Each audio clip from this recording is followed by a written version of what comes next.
এই আকাশে বাতাস অপরূপ ধরা, তোমার স্নেহ মায়া প্রেম প্রীতি ভরা, তোমার স্নেহ মায়া প্রেম প্রীতি ভরা। তুমি আছো সবখানে সবার পাশে, ভালোবাসার অসীম আবেশে।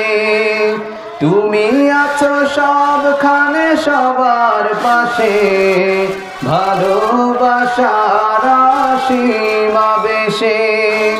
হৃদয়ের শত চাওয়া তোমায় কাছে পাওয়া, হৃদয়ের শত চাওয়া তোমায় কাছে পাওয়া, মানে না কভু গো তোমাকে ছাড়া।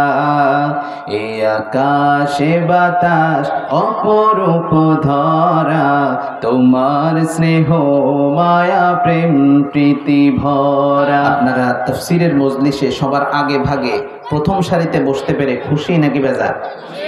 খুশি হলে আমার সঙ্গে সঙ্গে পড়েন রব্বানা লাকাল হামদ হামদান কাসীরান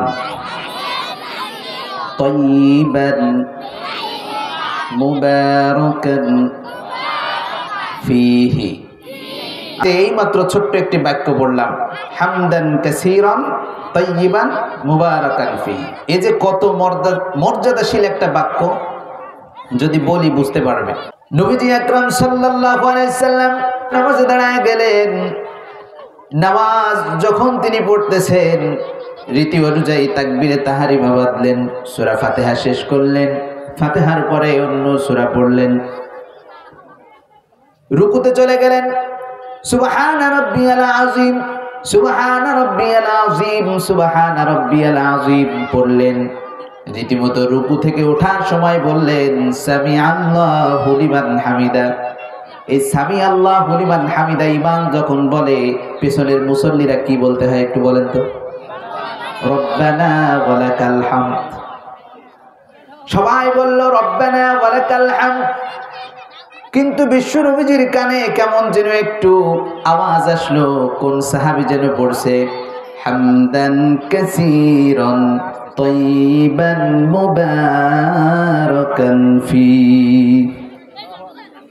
কোন সাহাবী যেন এরকম নিজের থেকে বাড়ায়া বাড়ায়া পড়ে। আল্লাহর রাসূল সাল্লাল্লাহু আলাইহি ওয়াসাল্লাম নামাজ শেষ করলেন। নামাজ শেষ করার পরে সাহাবীদের দিকে ঘুরে বসলেন এবং বললেন, আমার সাহাবীরা,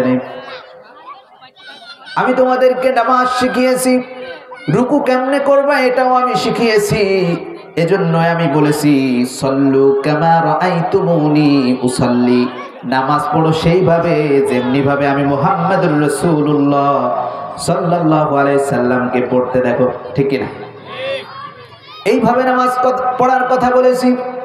তবে আমি আজকের নামাজের ভেতরে কেমন যেন খেয়াল করলাম, আমার মনে হলো রুকু থেকে যখন আমি উঠেছি, আমি তোমাদেরকে শিখিয়েছি ইমাম যখন বলবে সামি আল্লাহু লিমান হামিদা, তোমরা সবাই পড়বে রব্বানা লাকাল হামদের, বেশি কিছু আমি শিখাই নাই। কিন্তু আমার কানে আজকে আসলো, আমার কোন সাহাবী যেন পড়ছে হামদান কাসীরান তাইয়িবান মুবারাকান ফী, এই বাক্যগুলো আমি তাকে শিখিয়ে দেয় নাই। একটু দাঁড়াও না বাবা, কে পড়েছো, আমার একটু তোমরা দেখতে মনে চায়। রাসূল আকরাম সাল্লাল্লাহু আলাইহি সাল্লাম এই কথা যখন বললেন, কোন সাহাবী দাঁড়াইতে সাহস পায় না, কেননা রাসূল যেটা শিখান নাই এটা সে করছে, নিজের কাছে অপরাধ বোধ মনে হলো। কিন্তু দয়ার নবী, মায়ার নবী, রাহমাতাল লিল আলামিন, তিনি বললেন, আমার সাহাবীরা রে, তোমরা কি আমার সম্পর্কে জানো না? আল্লাহ রাব্বুল আলামিন ছোটবেলা থেকে এই পর্যন্ত প্রায় 4 বারের মতো সিনা চাক করিয়েছেন, ওপেন হার্ট সার্জারি আমাকে করিয়েছেন, এবং আমার ভেতর থেকে যত প্রকারের কড়া মেজাজ আছে, আমার ভেতর থেকে যত প্রকারের রাগ আছে, এই রাগগুলো ধুয়ে মুছে আল্লাহ রাব্বুল আলামিন তার পক্ষ থেকে রহমত আর দয়া আমার অন্তরে ঢুকিয়ে দিয়েছে। সুতরাং আমার সামনে ভয় পাওয়ার কোনো কারণ নাই। যে ব্যক্তি এই কথাগুলো পড়েছো, এই ব্যক্তি কোনো খারাপ কাজ করো নাই, ভালো কাজই করেছো। একটু আমি তোমার চেহারাটা দেখতে চাই। যখনই আল্লাহর রাসূলের এই বর্ণনা শুনলেন, মুহূর্তের ভেতরে আল্লাহ রাসূলের ওই সাহাবী যিনি অতিরিক্ত এই তাসবিহগুলো পড়েছিলেন, তিনি নিজে নির্ভয়ে দাঁড়িয়ে গেলেন আর বললেন, ইয়া রাসূলুল্লাহ, ইয়া হাবিবাল্লাহ, আমি আপনার সাহাবী, আমি পড়েছি। রাসূল বললেন, ওগো সাহাবীরা রে, আমি তো তোমাকে এই বাক্যটা শিখাই নাই, কেন তুমি পড়লে আমাকে একটু বলো না, আমার একটু জানতে ইচ্ছা করে। ওই সাহাবী বললেন, ওগো রাসূল, আমি যখন নামাজের ভিতরে দাঁড়াই সেই সময় আমার আল্লাহর প্রশংসা কম করতে ভালো লাগে না। আমার মনে চায় নামাজের প্রতিটি সময়ে আমি যেন আমার রব্বুল আলামিনের প্রশংসা বেশি বেশি আদায় করি, এই জন্য আমি এই শব্দগুলো বাড়িয়েছি। সুবহানাল্লাহ। এই কথা যখন বললেন, আল্লাহর রাসূল বললেন, আমার সাহাবীরে আমার কাছে আয়, তুমি কোনো অপরাধ করো নাই। আল্লাহ রাব্বুল আলামিন নামাজের ভিতরে আমি নবীজিকে যা কিছু দেখান তোমাদেরকে তা দেখান না। নামাজের ভিতরে তোমাদের নজর থাকে সেজদার দিকে, শুধু সেজদার ওই জায়গাটাই তোমরা দেখতে পাও, কিন্তু আমি নবী নামাজের ভেতরে নজর যদিও থাকে সেজদার দিকে, পেছনে কি হচ্ছে আল্লাহ রাব্বুল আলামিন এটা দেখার অনুমতি বা এটার দেখার একটা আধ্যাত্মিক ক্ষমতা আল্লাহ রাব্বুল আলামিন আমাকে দিয়েছেন। আমি যখন নামাজে ছিলাম আমি দেখতে পাচ্ছিলাম 30 জনেরও বেশি, 30 জনেরও অধিক ফেরেশতা। তুমি যখন এই বাক্যটা পড়েছো, রব্বানা ওয়ালাকাল হামদ হামদান কাসীরান তাইয়িবান মুবারাকান ফি, এই বাক্যটা যখন পড়লা 30-এরও অধিক ফেরেশতা আল্লাহর কাছে যাওয়ার জন্য কে কার আগে রহমতের সওয়াব নিয়ে যাইতে পারে, এটার জন্য 30-এরও অধিক ফেরেশতা প্রতিযোগিতা করতেছিল। সুতরাং তুমি খারাপ কিছু বড় নাই। আল্লাহ রাসূলের সাহাবী খুশি হয়ে গেলেন, 30-এরও অধিক রহমতের ফেরেশতা এসে টানাটানি করতেছে, কে আল্লাহর কাছে আগে সওয়াব নিয়ে পৌঁছায়। আমার ভাইয়েরা, অনেক সময় মসজিদে, জুমার মসজিদে পড়ানো হয়, কিন্তু আমরা অনেক সময় এর মর্তবা না বোঝার কারণে আমরা পড়তে চাই না। এজন্য যাই আমাদেরকে হুজুররা পড়াবে, ইমাম সাহেবরা পড়াবে, তাসবিকুলা, এগুলো আমরা সঙ্গে সঙ্গে পড়ার চেষ্টা করব ইনশাআল্লাহ। আপনাদের মাঝে আসতে পেরে আমি সত্যি আনন্দিত। আল্লাহ রাব্বুল আলামিন আমাদেরকে তৌফিক দিলে ইনশাআল্লাহ আমরা আজ সূরা জুমারের 71 নম্বর আয়াতের তাফসীর শুনব। আজকে জুমায় আলোচনাটা আমি শুরু করেছিলাম আবার মসজিদে। এই জুমারের 71 নম্বর আয়াতটা আমাদেরকে মনে করিয়ে দেয় পৃথিবীর জমিনে কোনো বাটপারি করা চলবে না। পৃথিবীর জমিনে যদি সরল সহজভাবে আমরা থাকতে পারি এবং আল্লাহ যেমন আমাদেরকে শিখিয়েছেন, আল্লাহ রাব্বুল আলামিন আমাদেরকে যেমন ভাবে শিখিয়েছেন, ইহদিনাস সিরাতাল মুস্তাকিম, আমার কাছে সিরাতাল মুস্তাকিমের পথ চাও, সিরাতাল্লাযীনা আন'আমতা আলাইহিম, যেই পথ আল্লাহর নিয়ামত দ্বারা পরিপূর্ণ, যেই পথ সরাসরি চলে যাবে কোথায়? জান্নাতে। কোথায় চলে যাবে? জান্নাতে। আমার ভাইয়েরা, আল্লাহ রাব্বুল আলামিন কি বলছেন আসুন আমরা শুনি। আমার সঙ্গে সঙ্গে সবাই আরেকটু আমরা আউযু বিল্লাহ পড়বো, যদি পাশে শয়তান থেকেও পালাবে। আউযু বিল্লাহি মিনাশ শাইতানির রাজীম, বিসমিল্লাহির রাহমানির রহিম। ওয়াসিকাল্লাযীনা কাফারু ইলা জাহান্নামা যুমারা। আমার ভাইরা, কিয়ামতের ময়দানে আল্লাহ রাব্বুল আলামিন যখন বিচারের মাঠ কায়েম করে ফেলবেন, পুরো পৃথিবীটা ধ্বংস হয়ে যাবে। আজকের যে জলজলে সূর্যটা আকাশের উপরে দেখা যায়, এই জলজলে সূর্যটা আর অত দূরে থাকবে না, মাথার কাছে চলে আসবে। আল্লাহ রাব্বুল আলামিন বলেছেন, এই পৃথিবীকে যখন আমি সৃষ্টি করেছি, ওয়াল জিবালা আওতাদা, পৃথিবীটাকে আমি পেরেক রূপে সৃষ্টি করেছি আমি রব্বুল আলামিন। ওয়াল জিবালা আওতাদা, এই পাহাড়গুলোকে পেরেক রূপে আমি সৃষ্টি করেছি। আল্লাহ যখন পৃথিবীকে সৃষ্টি করলেন, তখন এই পৃথিবীটা পানির উপরে থাকার কারণে হেলতেছিল, দুলতেছিল, কিন্তু আল্লাহ বললেন, এটা যদি এভাবে হেলতে দুলতে থাকে, ভূমিকম্প হয়, আমার বান্দারা পৃথিবীর জমিনে ভালোভাবে বসবাস করতে পারবে না। আমার বান্দারা যেন ভালোভাবে বসবাস করতে পারে, শান্তিতে ঘুরে বেড়াইতে পারে, আমার বিধানগুলো পালন করতে পারে। এজন্য আমি রব্বুল আলামিন ওয়াল জিবালা আওতাদা, পাহাড়গুলোকে সৃষ্টি করলাম আর পাহাড়গুলোকে জমিনের ভেতরে পেরেক রূপে আমি রব্বুল আলামিন গেড়ে দিয়েছি। সুবহানাল্লাহ পড়ে। এই যে কোরআন থেকে তেলাওয়াত করেছি, বর্তমান জামানা হলো বিজ্ঞানের জামানা। আল্লাহ রাব্বুল আলামিন আমাদেরকে বললেন, বান্দারে কোরআনের কাছে আসো, সব কিছু তুমি পাবা। আধুনিক জামানায় যদি আমরা কোরআনের কাছে প্রশ্ন করি, ও কোরআন, বর্তমান জামানায় বিজ্ঞানীরা বড় বড়াই দেখায়, তোমার কাছে যদি আমরা আসি, আমরা কি বিজ্ঞান শিখতে পারবো নাকি? কোরআন আমাদেরকে জানান দেয়, বিজ্ঞান শিখতে পারবা নাকি? এটা কেমন প্রশ্ন করলাম? তুমি কি কোরআনুল কারীমের ওই সূরা পড়ো না, ইয়াসিন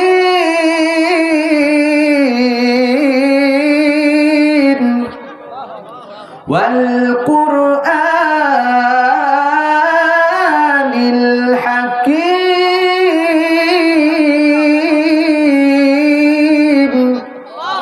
আল্লাহ রাব্বুল আলামিন বললেন ওয়াল কুরআনিল হাকীম, বিজ্ঞানময় কোরআনের শপথ করে দিয়েছি।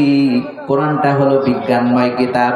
যত বিজ্ঞানীদের বাহাদুরি তুমি আজকে দেখো না কেন, সব বিজ্ঞানীরা বৈজ্ঞানিক থিওরি নেওয়ার জন্য কোরআনের কাছে ভিখারির মতো হাত পেতে থাকে। পড়েন না সুবহানাল্লাহ। আপনি বলবেন হুজুর গাল গপ্প দিচ্ছেন নাকি? আমি বললাম না না ভাই, বিজ্ঞানের কাছে আজকে আপনি প্রশ্ন করেন, ওরা কি নিয়ে বড়াই করবে? আজকে বিজ্ঞানীরা বলবে আমরা বিগ ব্যাং থিওরি আবিষ্কার করেছি। বিগ ব্যাং থিওরি মানে হলো পৃথিবী কেমনে সৃষ্টি হয়েছে, পৃথিবী সৃষ্টির ইতিহাস। এটা তারা নিজেরা গবেষণা করে নাকি বের করেছে। অথচ বিগ ব্যাং থিওরির ইতিহাস যদি আমরা গুগলে সার্চ করি, দেখতে পাই বিগ ব্যাং থিওরি যিনি আবিষ্কার করেছেন 100 বছরের আগে কেউ আবিষ্কার করতে পারে নাই। আল্লাহ রাব্বুল আলামিন বললেন, বান্দারে 100 বছর আগে যা আবিষ্কার হয়েছে তাই নিয়ে তো মাতামাতি, অথচ ওই বেটা যা বলেছে ওর থেকে সুন্দরভাবে 1500 বছর আগে আমি আবার নবী মুহাম্মাদুর রাসূলুল্লাহ সাল্লাল্লাহু আলাইহি ওয়াসাল্লামের উপরে মহাগ্রন্থ, পবিত্র গ্রন্থ কোরআন নামক গ্রন্থ নাজিল করে দিয়ে সূরাতুল আম্বিয়ার ভেতরে এই বিগ ব্যাং থিওরি দিয়ে দিয়েছি। সুবহানাল্লাহ। কোথায় দিয়ে দিয়েছে বিগ ব্যাং থিওরি? কোথায় দিয়ে দিল? সূরাতুল আম্বিয়া। কোন সূরা? আম্বিয়া। আম্বিয়া মানে হলো নবীগণ, নবীদের সূরা। এই সূরায় অনেক নবীদের কাহিনী বলা হয়েছে। সূরাতুল আম্বিয়া আয়াত নাম্বার 30। কত? 30। আল্লাহ রাব্বুল আলামিন বলছেন, শুনেন, আওয়ালাম ইয়ারাল্লাযীনা কাফারু আন্নাস সামাওয়াতি ওয়াল আরদা কানাতা রাতকা। আল্লাহ রাব্বুল আলামিন বলেন, আওয়ালাম ইয়ারাল্লাযীনা কাফারু, দুনিয়ার জমিনে যারা কাফের আছে, আল্লাহর বিধানকে যারা অস্বীকার করে, নবীর হাদিসকে যারা অস্বীকার করে, নবীজির আদর্শকে যারা অস্বীকার করে, এই সকল কাফেরেরা কি দেখে না আন্নাস সামাওয়াতি ওয়াল আরদ, ওই আসমান এবং এই জমিন কানাতা রাতকা, এই দুইটা জিনিস একসঙ্গে মিলিত ছিল। বিগ ব্যাং থিওরির মূল তত্ত্ব হলো, মূল কথা হলো, আসমান আর জমিন একসাথে মিলিত ছিল এবং হঠাৎ করে একটা বিস্ফোরণ হলো। কি হলো? বিস্ফোরণ হলো, ব্লাস্ট হয়ে গেল, হঠাৎ করে ব্লাস্ট হয়ে গেল। কিন্তু এই ব্লাস্ট করলো কে? এটা আর বলে না। ব্লাস্ট, এই যে যে কার্যসিদ্ধি ঘটাইলো, এটা কে ঘটাইছে? আর জোরে বলেন, কে ঘটাইছে? আল্লাহ ঘটাইছে। আল্লাহ রাব্বুল আলামিন বলেন, কানাতা রাতকা, আসমান আর জমিন একসাথে মিলিত ছিল। ফাফাতাকনাহুমা, অতঃপর আমি রব্বুল আলামিন বিস্ফোরণ ঘটিয়ে এই আসমান আর জমিন আলাদা করে দিয়েছি।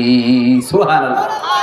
অথবা তোমাদেরকে বসবাসের জন্য পৃথিবী নামক এই গ্রহটি আমি সৃষ্টি করে দিয়েছি। সুতরাং বিজ্ঞান যদি বুঝতে চাও বাবাজিরা, আগে কোরআন বোঝা লাগবে। কারণ এই কোরআন এমন একটা কিতাব, বিজ্ঞান যদি খুঁজেন এর ভেতরে আছে, বোটানি যদি খুঁজেন এর ভেতরে আছে, সমাজ বিজ্ঞান যদি এর ভেতরে খুঁজেন তাও আপনি পাবেন। আপনি ব্যক্তি জীবনে কিভাবে চলবেন তাও আপনি পাবেন। রাষ্ট্রীয় জীবনে কিভাবে চলবেন তাও আপনি পাবেন, পুলিশ বাহিনী কিভাবে গঠন করবেন তাও কোরআনুল কারীমের ভিতরে আল্লাহ রাব্বুল আলামিন দিয়ে দিয়েছেন। সুশৃঙ্খল সেনাবাহিনী কিভাবে তৈরি করবেন আল্লাহ রাব্বুল আলামিন এই সেনাবাহিনীর নামে একটা সূরা দিয়ে দিয়েছেন, নাম হলো সূরাতুস সফ। নাম কি? সূরাতুস সফ, কাতারবদ্ধ সেনাদল। এই সফের শিক্ষা নিয়ে শিক্ষা যদি আপনি নিতে পারেন, একটা সুশৃঙ্খল সেনাবাহিনী আপনি গঠন করতে পারবেন, যে সেনাবাহিনী জীবন দেবে তবু মাতৃভূমি কখনো অন্যদের কাছে বিক্রি করে দেবে না। সুবহানাল্লাহ। তার মানে বুঝতে পারলাম কোরআনুল কারীমের ভেতরে এমন কোন ইনফরমেশন নাই যেটা আল্লাহ তাআলা বাদ রেখেছেন, ঠিক কিনা আমার ভাইয়েরা? ঠিক তেমনি ভাবে আল্লাহ রাব্বুল আলামিন বলছেন, وَسِيقَ الَّذِينَ كَفَرُوا إِلَى جَهَنَّمَ زُمَرًا। স্মরণ করো ওই সময়ের কথা যখন কাফেরদেরকে ধাইয়ে নিয়ে যাওয়া হবে, মারতে মারতে, ধাক্কা দিতে দিতে, অপমান করতে করতে নিয়ে যাওয়া হবে দল বেঁধে জাহান্নামের দিকে। কোথায় নিয়ে যাওয়া হবে? জাহান্নামের দিকে নিয়ে যাওয়া হবে। কেন নিয়ে যাওয়া হবে? কারণ এরা কাফের ছিল। কি ছিল? কাফের ছিল। আমার ভাইয়েরা, আমরা শুধু মনে করি কাফের শব্দটা যখন উচ্চারণ হয় আমরা শুধু মনে করি কাফের মনে হয় আবু জাহেল, কাফের মনে হয় ফিরাউন, কাফের মনে হয় নমরুদ। না না ভাই, কাফের শুধু ফিরাউন, নমরুদ, আবু জাহেল নাই, বহু কাফের আমার আপনার পাশ দিয়ে ঘুরে বেড়ায়, কিন্তু নামটা তার মুসলমান, এই জন্য আমরা বুঝতে পারি না, ঠিক কিনা? কেমনে ঘুরে বেড়ায়? কাফের মানে হলো আল্লাহর বিধানকে যে ব্যক্তি অস্বীকার করে, আল্লাহ তাআলাকে মানে না, আল্লাহর রাসূলের জীবন ব্যবস্থা কে তারা মানে না। আল্লাহ রাব্বুল আলামিন কোরআনুল কারীমে একটা মূল নীতি দিয়েছেন, আল্লাহকে যদি পাও, আল্লাহকে যদি পাইতে চাও, ধরতে হবে বিশ্ব নবীজি মুহাম্মদুর রাসূলুল্লাহ সাল্লাল্লাহু আলাইহি সাল্লামের সুন্নাতকে আঁকড়ে। রাসূল ব্যক্তি জীবনে যেভাবে চলেছেন, সমাজ জীবনে যেভাবে চলেছেন, প্রতিটি জীবনে রাসূলের চলাফেরা কেমন ছিল এটা দেখে দেখে আমাদেরও চলার দরকার আছে না নাই? আল্লাহ রাসূল সাল্লাল্লাহু আলাইহি সাল্লামের আনুগত্য করব কেন? সূরা আলে ইমরান আল্লাহ রাব্বুল আলামিন বলেন, কুল ইন কুনতুম তুহিব্বুনাল্লাহা ফাত্তাবিউনি ইউহিব্বুকুমুল্লাহ। আল্লাহ রাব্বুল আলামিন বলেন, ইন কুনতুম তুহিব্বুনাল্লাহ, ওগো নবীজি, যদি আপনার উম্মতেরা আমি আল্লাহকে ভালোবাসতে চাই, আমি আল্লাহর সান্নিধ্য পাইতে চাই, আমি আল্লাহর ভালোবাসা যদি অর্জন করতে চাই, ফাত্তাবিউনি, আপনি নবী বলে দেন আমি নবী যেভাবে যেভাবে চলেছি আমার সুন্নাতকে আঁকড়ে ধরো, ইউহিব্বুকুমুল্লাহ, আল্লাহ রাব্বুল আলামিন তোমাকে প্রিয় করে নিবেন। সুবহানাল্লাহ। একটু জিকির করি, লা ইলাহা ইল্লাল্লাহ, লা ইলাহা। তাহলে আমরা মূল নীতি শুনলাম, আল্লাহকে যদি পাইতে হয় ধরতে হবে মুহাম্মদুর রাসূলুল্লাহ সাল্লাল্লাহু আলাইহি সাল্লাম। কিন্তু যারা রাসূলকে অবমাননা করে, রাসূলকে অবমাননা করে, কোরআনকে অবমাননা করে, আমার ভাইয়েরা, এরা কখনো মুসলমানদের অন্তর্ভুক্ত হওয়া তো দূরের কথা, মুসলমানদের বন্ধু বা ভাইও হওয়ার যোগ্যতা রাখে না। বাংলার জমিনে আমরা দেখেছি নিজের টাকায় নিজে কোরআন কিনে আবার ভিডিও করে, আবার ওই কোরআনকে লাথি মেরে 5 হাত দূরে ফেলে দেয়, এমন জানোয়ারকে আমরা দেখছি না? দেখি নাই? আল্লাহর রাসূলের চরিত্র নিয়ে তৎকালীন সময়ের আবু জাহেল, যিনি রাসূলুল্লাহ সাল্লাল্লাহু আলাইহি সাল্লামের ঘোর বিরোধী ছিলেন, তিনি পর্যন্ত কোনো কথা বলেন? আয়েশা রাদিয়াল্লাহু তাআলা আনহার সাথে বিয়ে নিয়ে তারা কোনো কথা বলে নাই, কেননা সেই সময় এটা ছিল অ্যাজ ইউজুয়াল বিষয়, সাধারণ একটা বিষয়, কেউ কোনোদিন কোনো কথা বলে নাই। কিন্তু বর্তমান সময়ে 2 কলম লেখাপড়া করে আল্লাহ রাব্বুল আলামিন যেই মানুষটার চরিত্রের সার্টিফিকেট দিয়ে আমাদের মাঝে পাঠিয়েছেন, যেই মানুষটার শাফায়াত ছাড়া একটা মানুষ জান্নাতে যাইতে পারবে না, ওই কলিজার টুকরা নবীর নামে অপবাদ দেয়, নবীর সম্মানে আঘাত করে, এমন মানুষ আছে না নাই? আমার ভাইয়েরা, কান খুলে শুনে রাখো, কাফের মনে করো আবু জাহেলকে, কাফের মনে করো উতবা সাইবাকে, কাফের মনে করো আবু লাহাবকে, কিন্তু না না, নবীজির উম্মত হওয়ার সৌভাগ্য বরণ করে দিয়ে তুমি বেপর্দা নারী চলো, তুমি পর্দার বিধানকে মানো না, পর্দার বিধানকে না মানার দিক দিয়ে তুমি একজন কাফের। কেননা কাফের মানে অস্বীকারী। কি অস্বীকারী? যে ব্যক্তি পর্দা ছাড়া চলে ওই ব্যক্তি পর্দাকে কি মানে? অস্বীকার করলো। তো অস্বীকারীকে কি বলে? ওরাও এই জাহান্নামের ভিতরে আছে না নাই? আছে। আমার ভাইয়েরা, আল্লাহ রাসূল সাল্লাল্লাহু আলাইহি সাল্লামকে একটা বিধানকে যারা ছেড়ে দেয়, রাসূলের নামে কটূক্তি করে, বিভিন্ন নাম আমরা বলতে পারবো, নাম বললাম না, বাংলার জমিনে অতি দ্রুত এই সকল নাস্তিকদেরকে বিদায় করতে হবে। কেননা এই সকল নাস্তিকেরা শুধুমাত্র ইসলামের জন্য শত্রু নয়, এই সকল নাস্তিকেরা পুরো মানবতার কল্যাণের বিরুদ্ধে শত্রুতা করে। কেননা আল্লাহ রাসূল সাল্লাল্লাহু আলাইহি ওয়াসাল্লামের অপমাননা কোনো মুসলমান কি মেনে নিতে পারে? মানি না, মানব না, মানতে পারি না, আল্লাহ রাসূলের অবমাননা। আমার সাথে গাওয়া যাবে?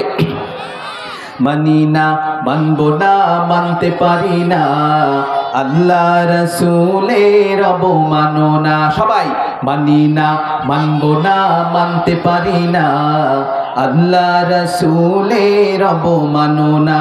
হায়রে অবমাননাকারীরা রক্ষা পাবি না। ওরা রক্ষা পাবে? হায়রে অবমাননাকারীরা রক্ষা পাবি না। মানি না, মানব না, মানতে পারি না, আল্লাহর কোরআনের অবমাননা। ঠিক কিনা? বাংলার বীর মুসলমান জেগে উঠেছে, লেজ গুটিয়ে নাস্তিকীদের পলাতে হবে। কথা বলে মুসলমান। বাংলার বীর মুসলমান জেগে উঠেছে, লেজ গুটিয়ে নাস্তিকীদের পলাতে হবে, নইলে মোরা করব ওদের কবর রচনা, নইলে মোরা করব ওদের কবর রচনা। মানি না, মানব না, মানতে পারি না, আল্লাহ রাসূলের অবমাননা। মানি না, মানব না, মানতে পারি না, আল্লাহর কোরআনের অবমাননা। আল্লাহু আকবার। আমার ভাইরা, বাংলাদেশ মুসলমানের দেশ। বাংলাদেশ কার দেশ?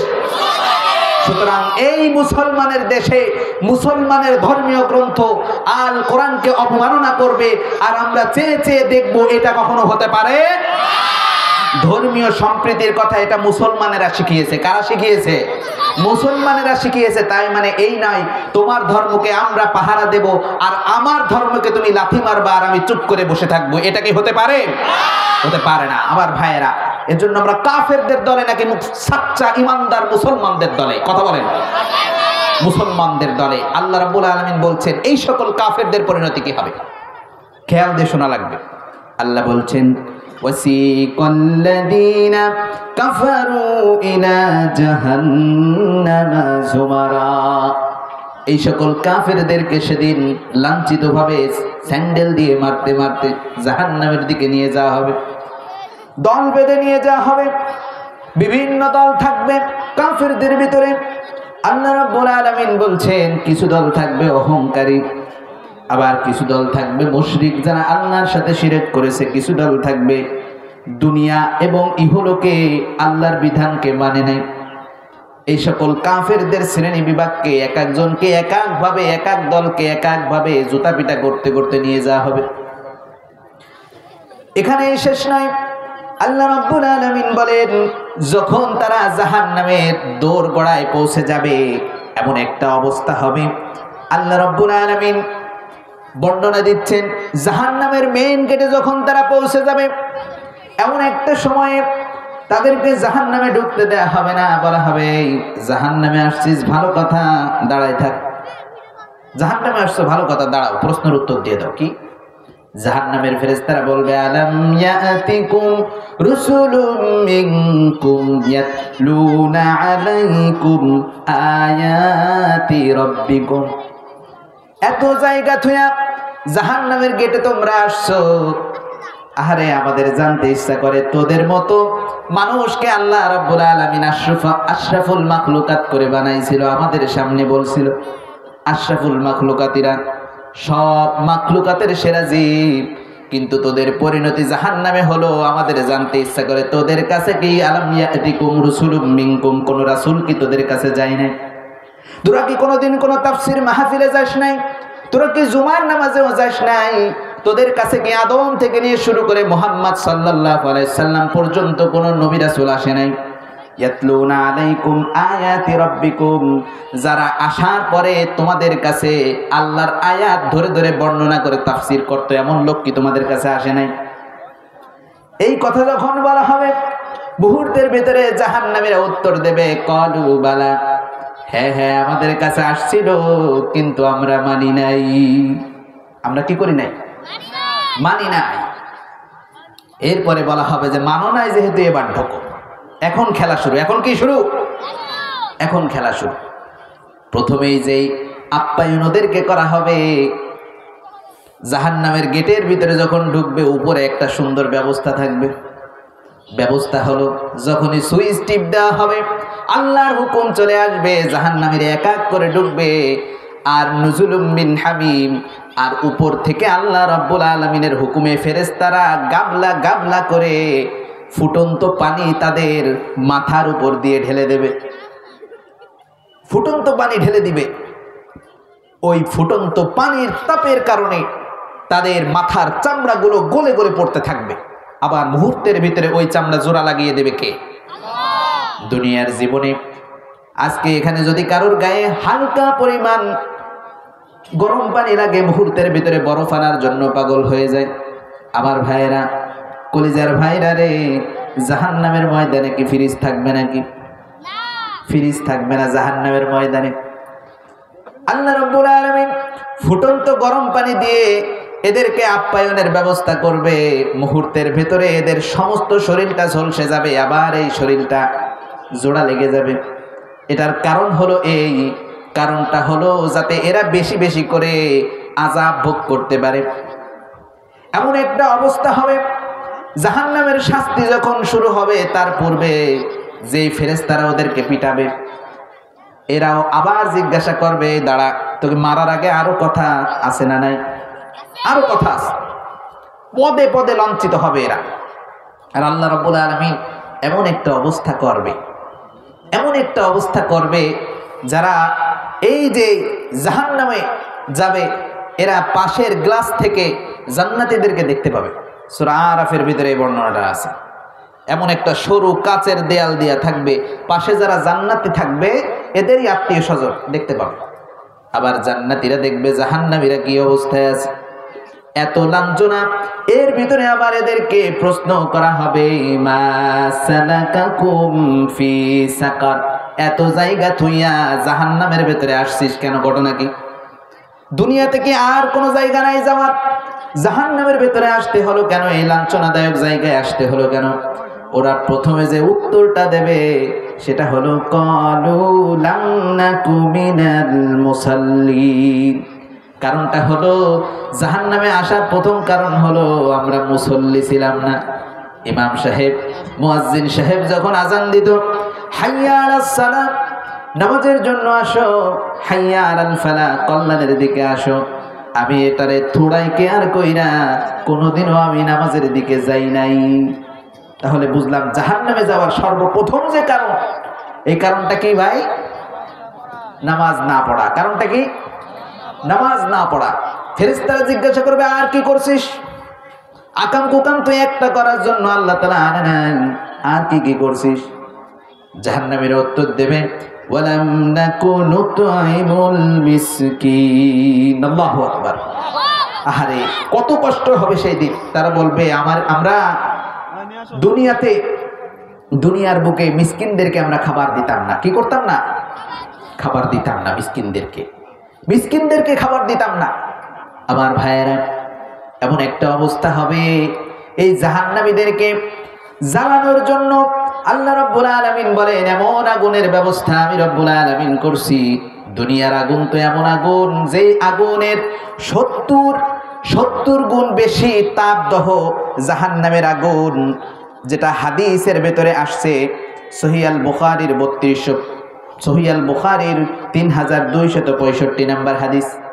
আল্লাহ রাসূল বলেন, আন-নারুল্লাতী ইউকিদু ইবনে আদম জুজউম মিন 70 জুজআম মিন নারি জাহান্নাম। মানুষ যে আগুন জ্বালায় তা জাহান্নামের আগুনের 70 ভাগের মাত্র 1 ভাগ। তাই এই আগুন জ্বালানোর কারণে আমরা যদি হঠাৎ করে আগুনের ভেতরে হাতটা দেই, কয়েক সেকেন্ড রাখার পরে ওই হাত কি আর জ্যান্ত থাকবে? থাকবে না। আল্লাহ বলছেন এই আগুনের 70 গুণ হিট হলো জাহান্নামের আগুন। শুধু এতটুকুই নয়, জাহান্নামের আগুনের ব্যাপারে আল্লাহ রাসূল বলেছেন আল্লাহ তাআলা 3000 বছর জাহান্নামের আগুনকে জ্বালাইছে। প্রথমে যখন 1000 বছর জ্বালানো, আল্লাহ রাব্বুল আলামিন হাদিসের মাধ্যমে রাসূলের মাধ্যমে জানায়া দিলেন, যখন আমি 1000 বছর জাহান্নামের আগুনকে তাপ দিলাম, তখন এই জাহান্নামের আগুনের রং হলো লাল। কি রং হলো? লাল রং। এরপরে যখন আবার তাপ দিলাম, এর রং হয়ে গেল সাদা। আবার যখন আরো 1000 বছর তাপ দিলাম, এর রং হয়ে গেল কালো। কি রং? কালো রং। এই জন্য বলা হয় জাহান্নামের ভিতরে ওর ঘোর অন্ধকার, কারণ আগুনটাই কালো, পুড়ে কয়লা হয়ে গেছে। আগুনের এত তাপ থাকবে। আমার ভাইয়ের, এই জাহান্নামের ভিতরে যাব নাকি জান্নাতের ভিতরে যেতে চাই? জান্নাতের ভিতরে যেতে চাই কিনা? তাহলে একটু আশার বাণীও শুনেন। আল্লাহ রাব্বুল আলামিন এই জাহান্নামের শাস্তি দেওয়ার পরে সব শেষে একজন ব্যক্তি জান্নাতে যাবে। ওই ব্যক্তির বর্ণনাটা হাদিসের ভিতরে আসছে। সব শেষে যে ব্যক্তি জান্নাতের ভিতরে যাবে, ওই ব্যক্তির এমন অবস্থা হবে, আল্লাহ রাব্বুল আলামিন শাস্তি দেওয়ার পরে ওই ব্যক্তিকে জাহান্নামের বাইরে এনে জান্নাত আর জাহান্নামের মাঝখানে একটা জায়গায় রাখবেন, যেখানে জাহান্নামের আগুনের তাপ আসে না। এমন একটা জায়গায় রাখবেন জাহান্নামের আগুনের তাপ আসে না। আমার ভাইয়েরা, কিছুক্ষণ পরে আল্লাহ রাব্বুল আলামিন খেয়াল করবেন আল্লাহর ওই বান্দা কান্নাকাটি করে। আল্লাহ রাব্বুল আলামিন বলবেন, বান্দারে জাহান্নাম থেকে মাফ করে দিয়া তোরে জান্নাতের দ্বার প্রান্তে দিলাম, মাঝখানে দিলাম, বের করলাম, আগুনের তাপ তো আর নাই, কান্দিস কেন? আল্লাহর ওই বান্দা এরপরও কান্নাকাটি করে বলতে থাকবে, আল্লাহ গো, জাহান্নাম থেকে বের করছো, তোমার কাছে আমি জান্নাত চাই না, তবে ওই জান্নাতটা কত সুন্দরভাবে দেখা যায় আমি একটু চাই ওই জান্নাতের গেটের ভেতরে যায় দেখতে। ওই জান্নাতের গেটের সামনে তুমি যদি আমাকে রেখে দাও, তাহলে আমার আর কোনো চাওয়া পাওয়া নাই। সুবহানাল্লাহ। আল্লাহ রাব্বুল আলামিন ফেরেশতাদেরকে বলবেন, ওই জান্নাতের গেটের সামনে রেখে আয় রে। জান্নাতের গেটের সামনে যখন রেখে আসা হবে, এই নাজ নিয়ামত দেখতে, জান্নাতি যে সুঘ্রাণ, এটা পেয়ে ওর মনটা ব্যাকুল হয়ে যাবে, আবার কান্নাকাটি শুরু করে দেবে। আবার বলবে আল্লাহ, আল্লাহ রাব্বুল আলামিন বলবেন, আবার কান্নাকাটি কেন করো? আবার কান্নাকাটি কেন করো? তোমাকে তো জান্নাতের গেটের কাছে দিয়েছি। আল্লাহর বান্দা বলবেন, ওগো আল্লাহ, জান্নাতের গেটের ভিতরে দিয়েছো, তুমি যদি আমাকে, আল্লাহ রাব্বুল আলামিন যখন জান্নাতীদেরকে এই সুযোগটা দিবেন জাহান্নামীদেরকে যে জান্নাতের ভিতরে যাই একটু বসার, আল্লাহর কাছে আবেদন করবে, আল্লাহ জান্নাতের ভিতরে যখন তুমি দিয়েছো, তুমি তো ওয়াদা করেছিলে জান্নাতের ভিতরে যাকে তুমি দিবা তুমি তো তাকে বের করে দিবা না, আর তোমার তো দয়ার কোনো শেষ নাই, জান্নাতে যখন দিয়েছো আমাকে তুমি বের করে দিও না। সুবহানাল্লাহ পড়ে। এই কথা যখন বলবে, আল্লাহ রাব্বুল আলামিন বলবেন, বান্দারে আমার এই ছোট্ট জান্নাতটা তোর কি পছন্দ হয়েছে নাকি? আল্লাহর কাছে ওই বান্দা আরজ করবে, আল্লাহ তুমি বললা ছোট্ট জান্নাত, কিন্তু আমি তো দেখি বিশাল জান্নাত, এত বড় জান্নাত তুমি বানিয়েছো। রব্বুল আলামিন এই জান্নাত পছন্দ না হয়ে পারে কিভাবে? আল্লাহ রাব্বুল আলামিন বলেন, বান্দারে তোর যদি পছন্দ হয়ে থাকে তাহলে শোন, শুধু এই জান্নাতটা না, এই রকম আরো 10টা জান্নাত তোর জন্য আমি রিজার্ভ করে রেখেছি। আমার ভাইরা, জান্নাতে যাওয়ার দরকার আছে না নাই? জাহান্নামের আগুন সহ্য করার ক্ষমতা আমাদের আছে? নাই। কিন্তু চির শান্তির জান্নাতে থাকতে তো আমরা সবাই চাই, চাই না? যদি জান্নাতে থাকতে আমরা সবাই চাই, তাহলে ঈমানের উপর থাকার দরকার আছে না নাই? আছে। কিন্তু এক নাম্বার কথা হলো, এই ঈমানের পথটা আপনার কাটায় ভরা। কি দিয়ে ভরা? হামলা আসবে, মামলা আসবে, জুলুম আসবে, নির্যাতন আসবে, সব কিছুকে বুকে তুলে নিয়ে এই কাটার পথকে মারিয়ে যদি সামনে যেতে পারে, ওই সামনেই আপনার জন্য আল্লাহর জান্নাত রেডি করতেছে। পড়েন সুবহানাল্লাহ। ইমানের পথ কাটাই ভরা, ফুল বিছানো নয়, ঠিক কিনা? ইমানের পথ কাটাই ভরা, ফুল বিছানো নয়। এ পথে তায়েফ বদর উহুদ বালাকট কারবালা পাড়ি দিতে হয়।